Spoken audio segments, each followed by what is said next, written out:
ఆచార్య బేతవోలు రామబ్రహ్మంగా శ్రీ దేవి భాగవతం 45వ భాగం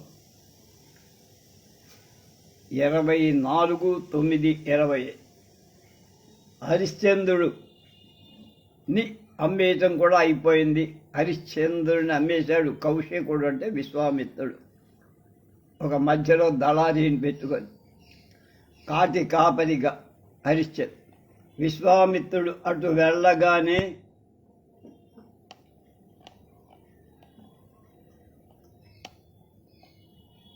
ప్రవీరుడు హరిశ్చంద్రుడికి చేతులకి బంధనం వేసి తాడు కొల చేత్తో పట్టుకున్నాడు. మాట తప్పాలని చూస్తావురా అంటూ చేతికర్రతో ఒక్కటిచ్చాడు. హరిశ్చంద్రుడు కోపం రాలా, బాధ అనిపించాల. మౌనంగా కళ్ళప్పగించి చూస్తూ నిలబడి అతడి ప్రవీరుడు తన పేటలోకి లాక్కుపోయాడు. గుడిసె ముందు నిలబెట్టాడు.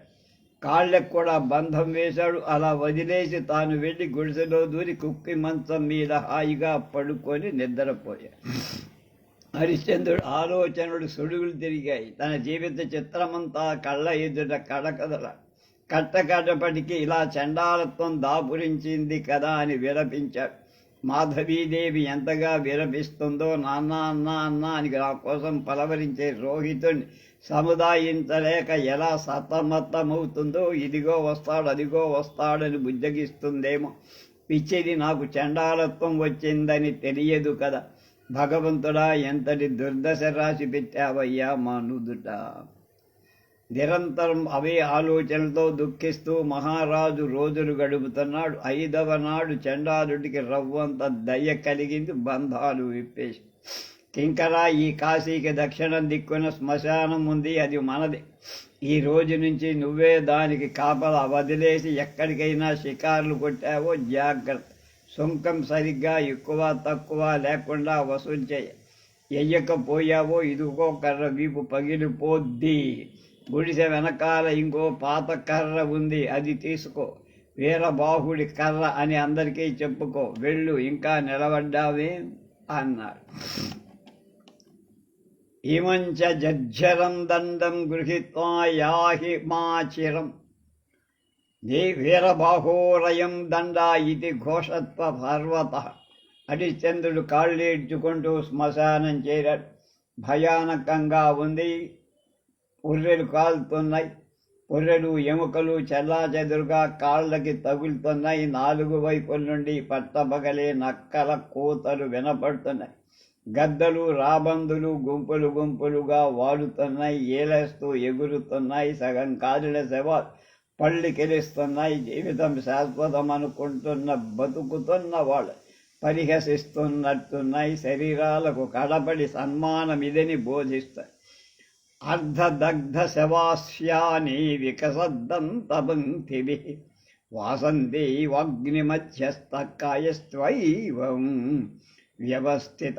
చనిపోయిన వాళ్ల కోసం విలపిస్తున్న వాళ్ళ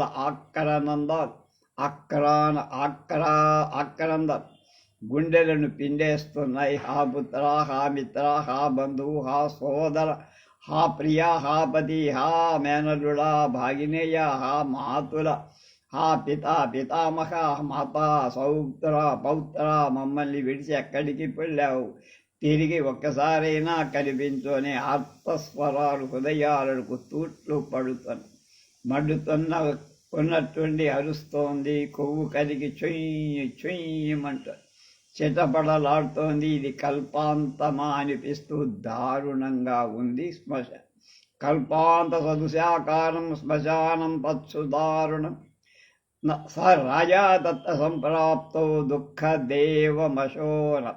హరిశ్చంద్రుడికి తన వాళ్ళందరూ జ్ఞాపకం వచ్చారు. భృత్యులారా, మంత్రులారా, మీరంతా ఏమయ్యారు? వంశపారంపర్యంగా వచ్చిన రాజ్యమేమైపోయింది? హా దేవి, హా పుత్రగా, మీరెక్కడో నేనిక్కడ. బ్రాహ్మణుడి కోపం మనల్ని దారుణంగా విడదీసింది. కానీ ఎంతకన్నా వచ్చి పడే కష్టం ఏముంది కదా. వస్తే రాని, ధర్మం మాత్రం తప్పను. ఎప్పటికైనా అదే గెలుస్తుంది. అది కప్పి మనుషులను మరొకటి సుఖప్రదం చేసేది అది తప్ప. కనుక ప్రయత్నపూర్వకంగా అందరూ దాన్ని ఆచరించాల్సిందే. కష్టాలే రాని, కడగంట్లే రాని, ధర్మం తప్పడానికి వీలే. వినాధర్మం మనుష్యాణం జాయతేన శుభం క్వచిత్ యత్నతో ధారయే తస్మాత్ దోషో ధర్మమేవహి. హరిశ్చంద్రుడు ఇలా నిర్ణయించుకుంటూ క్షణక్షణం మనస్సును నిబ్బరించుకుంటున్నాడు. సుబాహుడు చెప్పినట్టు వీరబాహుడు చేసిన ఏర్పాటు, చెప్పిన పనులు తలుచుకుంటున్నాడు. శ్మశానం 4 చెరగులా తిరుగుతున్నాడు. ఆయుసరమైతే లగుటాకార కల్పడై పరుగున వెళుతున్నాడు. ఇదిగో ఈ పనికి 100 రూపాయల సంఖం వచ్చి, ఇదిగో ఇది నాది, ఇది రాజుది, ఇది చండాలుడి అని విభజిస్తున్నాడు. మసిగొడ్డలా మాసిపోయి నలిగిపోయి చిరిగిపోయిన ఏకవస్త్రం, భుజం నుంచి కాళ్ళ వరకు జీరాడుతున్న పాత కంబడి, బయట కనిపిస్తున్న కాళ్ళు చేతులు ముఖం అంతటా చితాభస్మం, చేతి వేళ్లకి అరచేతులకి జిడ్డు మసి. అవే చేతులతో ఆకలి తీర్చుకుంటున్నాడు. శవాలకు వేసిన పిండాలు ఆవురావురమని ఆబగా తింటున్నాడు. శవాల నుంచి తొలగించిన పుష్పమాలికను తలకు చుట్టుకుంటున్నాడు. రాత్రి లేదు, పగలు లేదు, ఒకటే కాపలా. నిద్రను మర్చిపోయి చాలా రోజులే. ఇలా 12 నెలలు 100 సంవత్సరాల్లా గడిచిపోయి. అధ్యాయం 24లో 33 శ్లోకాల భావం.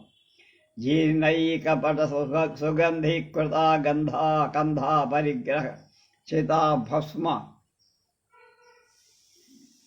రజోలిప్త ముఖబాహుధరాంగ్రిక నానామేదో వపామజ్జాలిప్త పాంగులి స్వపన్ నానా శవౌదన క్షుత్నివృత్తి పరాయణ తదీయమాల్య సంశ్లేషాకృతమస్తకమండల రాత్రౌ న దివాహే తే మహాహే హోహేతి ప్రవదన్ముఖము. ఏవం ద్వాదశమాసస్తు నీతావర్షశతో సమా. రోహితుడు ఒకనాడు బ్రాహ్మణ బాలులతో కలిసి వారణాసి దగ్గరలో ఉన్న అడవికి వెళ్ళి ఆటలాడాడు. అందరూ ఆడుకుంటున్న సేపు ఆడుకోలేవాడు. ఇళ్లకు వెళ్ళిపోదామనుకున్నారు. వట్టి చేతులతో వెళ్ళటం ఎందుకని, ఎలాగా వచ్చాం కదా, కాసిన దర్భలు సమితలు తీసుకువెళదాం, హోమాలకు పనికొస్తాయనుకున్నాడు. కోమలమైన దర్భలను ఏరేరి అగ్రాలు తెగిపోకుండా, చేతులు చీరిపోకుండా మోపు కట్టాడు. క్షణాలు సమీపిస్తున్న సరిపోసి పొడుగులు ఏరి మోదుగు సమితలు కట్టగట్టాడు. రెంటిని రోహితుడు ఎత్తి నగరంలో నడక సాగించాడు. బరువుతో రోహితుడు వెనకాటుగా వస్తున్నాడు. కొంత దూరం వచ్చేసరికి చెరువు కల్పించింది. రోహితుడికి దాహం గుర్తొచ్చింది. మోపు దింపేవారు ముందు వెడుతున్న బ్రాహ్మణ బాలును పిలిచే ధైర్యం చాలక ఎత్తుగా ఉన్న పుట్ట మీద మోపుడు జారవిచ్చాడు. గబగబా వెళ్ళి చెరువులో దిగి దాహం తీర్చుకొని వచ్చి మోపులు మళ్ళీ ఎత్తుకోబోయాడు. విశ్వామిత్రుడి ఆజ్ఞ మేరకు ఒక కృష్ణ సర్పం పుట్ట నుంచి బయటికి వచ్చి రోహితుడిని కాటేసింది. అమ్మాని దిక్కులు అదిరేలా అరిచి పిల్లాడు పడిపోయి ప్రాణాలు వదిలేశాడు. ముది వెళుతున్న బాలుడు ఈ కేకను గుర్తుపట్టి రోహితుడికి ఏమో అయ్యిందని పరుగున వచ్చాడు. పుట్టలోకి పోతున్న తాసును చూశాడు. నురుగులు కప్పుతూ గిలగిలలాడుతున్న రోహిణ్ణి చూశాడు. రోహితుడిని భయం వేసింది. అందరూ ఒక్క ఉదుట పరుగు లంకించుకున్నారు. రొప్పుతూ రోజుతూ ఇంటికి వచ్చారు. వస్తూనే దాసీ మాతో ఆడుకోవడానికి వచ్చాడు కదా మీ అబ్బాయి రోహితుడు, అడవిలో పాము కరిచించి చనిపోయినట్టున్నాడని చెప్పేసి లోపలికి వెళ్ళి ఈ గదిలో దూరి తలుపేసుకున్నాడు. మాధవిదేవి నెత్తి మీద పిడుగుపడ్డట్టయింది. మొదలు నరికిన అరటి చెట్టులా ఉరిగిపోయింది. స్పృహ కోల్పోయింది. వృద్ధ బ్రాహ్మణుడు వచ్చి ముఖం మీద నీళ్లు చల్లాడు. తెలుగు వచ్చింది. బోలున విలపించింది. ఏం చెయ్యాలో తెలియలా ఇలా ఏడుస్తూ పోయి, ఏమిటే దాసీదానా సందవేళ ఈ శోకన్నాలు, అమంగళం అశుభం అని నెంచాం. ఈ మాత్రం తెలీదా? 10 మందిలో కలకలాడుతున్న ఇంటిలో ఈ వేళ శోకాలు పెడుతున్నావు, సిగ్గులేదా దుర్మార్గురాలా అని క్రూరంగా కసురుకున్నాడు బ్రాహ్మణుడు. యజమాని మాధవీదేవి నోరు మెదపలేకపోయింది. ఏం జరిగిందో చెప్పాలని కూడా తోతల. నోరు నొక్కుకుంటూ ఏడుస్తోంది, తలబాదుకుంటోంది, జుట్టుముడి వీడి చెల్లా చెదరైంది.